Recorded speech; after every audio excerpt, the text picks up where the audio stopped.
When you start off in a store such as the Dollar Tree, you have a really good chance of getting quite a bit of materials for very cheap. So I bought this floral foam just because it was a circle. I knew I wanted to use some sort of circular object on my terrain piece. I didn't like that piece very much, and I'll talk about some of the issues I had with it. And then I just bought a single piece of black foam board that you see I'm loading into my car here. So $2, $2.16 I think it was, for just those two pieces. The reason why I say under $5 is because I will use some other glues and various things like that. So you may need to go out and make sure that you have some sort of a cutting implement, you know, a scissors or an X-Acto knife. You need a ruler. But for the most part, at the dollar store, you can find pretty much everything you need. Here I'm just sketching out an initial shape before I get into the foam itself. I use the circle, and I'm intending to use it as some sort of an altar, some kind of circular structure surrounded by whether it's benches or pews or something like that. Here I'm kind of narrowing the dimensions a little bit, and now I'm drawing maybe some pillars. So it's just getting my mind on paper. I don't have to adhere to it. These lines here are just some indications of space. So when I put it into some sort of a 5x5 grid, those are not fancy details on the sides. That's just me crossing that off, saying that I want to narrow down the shape a little bit more. Here you can see I'm actually getting down to the board itself using a actual D&D miniature, a large demon devil figure that I have, just so I can get a little bit of an idea of what kind of playable space I have.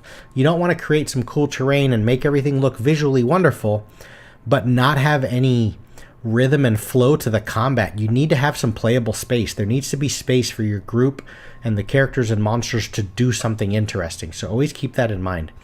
And here I'm just cutting up the board and getting an idea, using this sketch as sort of my reference of where I want to lay out this sort of centerpiece, this altar thing. I peel off the back side of this foam, which creates this really thin, flimsy foam core board, and that's why I'm showing you the cardboard here, because what I do is I take the foam core and I mount it on top of the cardboard. You didn't see me purchase cardboard, and that's why I said the cost can go upwards to $5. You should be able to find some cardboard at your local supermarket for free. Once it's all cut out, I'm just making sure it's all lined up well before I glue it down. I have glue already, and this is just a junk brush. I think you can even go to Home Depot and ask for a brush like that, and they'll give it to you. It's just a throwaway brush, so nothing fancy. And the glue you can buy also at the dollar store for another $1 as well.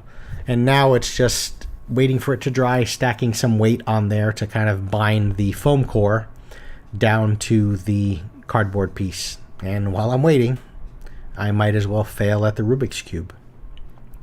Now what I'm doing is I'm cutting in some grid lines. I'll often go gridless, where I'll do the wargaming tabletop measurements with a tape measure, but for this particular build I wanted to create a really precise 5x5 1" by 1" grid. So that's what I'm doing here. And as I use the X-Acto and the blade to cut these lines in, I make it real thin, and then afterwards you'll see me take a ballpoint pen and it kind of runs through those grooves and creates a little more separation, which stands out significantly and makes it look really good when I actually put some paint onto this thing. Here I'm just using various objects to create some sort of design into this circular piece of foam. That's the piece I told you about in the beginning. I don't like it very much at all. It's just, I've never used it before. It doesn't glue well. It doesn't take well to paint. It's a different texture. I just bought it so that I can sort of basically take the shortcut of not having to cut out a perfect circle.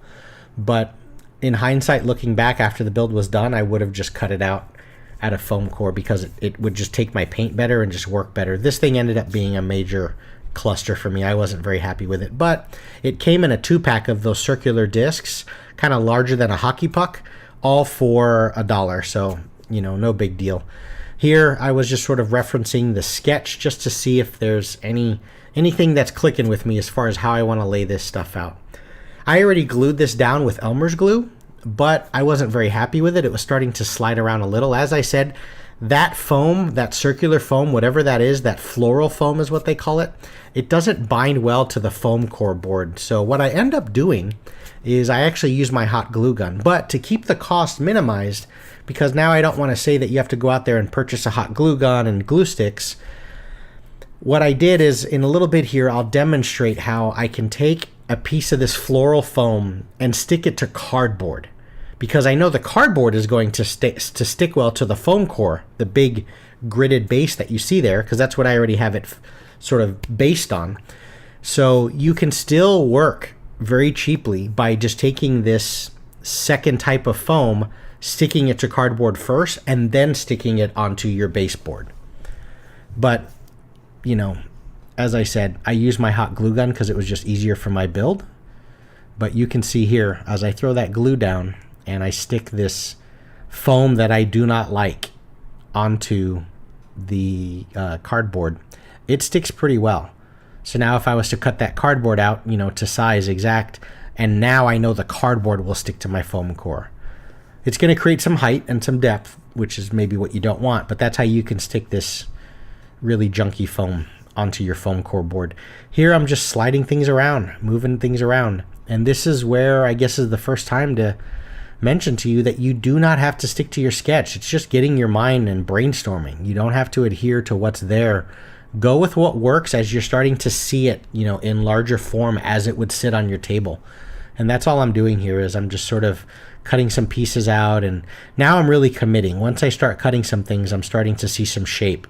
And here you can see I hot glue that. And like I said, just like with the other piece, to indicate that I could have mounted that piece onto cardboard and then put that onto my foam core board. Showing you the sketch once again is just showing you how it's okay to veer off that path and sort of make your own thing, because it doesn't look the same at all. Now for the pillars, there's something interesting coming up here. Those are not glued down yet, but we'll get to that in a little bit when you see the finished product. What I'm doing here is I'm cutting out these little 1 inch by 1 inch squares. And what I'm doing is I was going to initially create pillars, like stone, you know, normal sort of rectangular columns. But what I have here is, as I was stacking them up, it reminded me of books. And I think the beauty in something like that, sort of serendipitous, is run with things like that and let that create some cool story. Because what it's going to do is when my players see it at the table, they're not going to know what it means. There's now these pillars of books. Now, do these pillars go all the way from floor to ceiling? Are they actually support pillars that hold up the roof? That's for you to describe during gameplay. Is this something that's only up to 7 to 8 feet tall, where maybe one of the PCs can climb on top of it? They're 1 inch by 1 inch, so are they to scale, or is it just a visual representation? And here you can see I'm lining up these stacks of what was supposed to be pillars based on my sketch, but I've now created 2 large stacks of these tomes, and I feel like it just creates a lot of really cool, interesting story, because we don't know what that means. You know, do they hold some sort of magic thing? Are you supposed to step and walk between them? As I said, do they support the entire structure? Are they just some sort of magical thing? Can they be looted? Can they, you know, is there key information in there? So I think when you see the final piece, you'll see how those become a real center point. And here, as I start getting into painting, you just see a quick picture of, you've seen this before if you've watched any of my crafting stuff or any crafting videos out there. This is just basically Mod Podge, where I'm getting some black paint down to harden up the structure. And now I finally have thrown down a little bit of my stone texture, where I want to start creating, you know, that depth, where I use some gray paint with a sponge to create some texture. And then I brushed over it with some brown to give it a little more of a different feel. And now I've painted the tops of the books with this brown color. And moving on, I'll just kind of be quiet from here and let you just enjoy in some pictures of what it would look like set up and complete.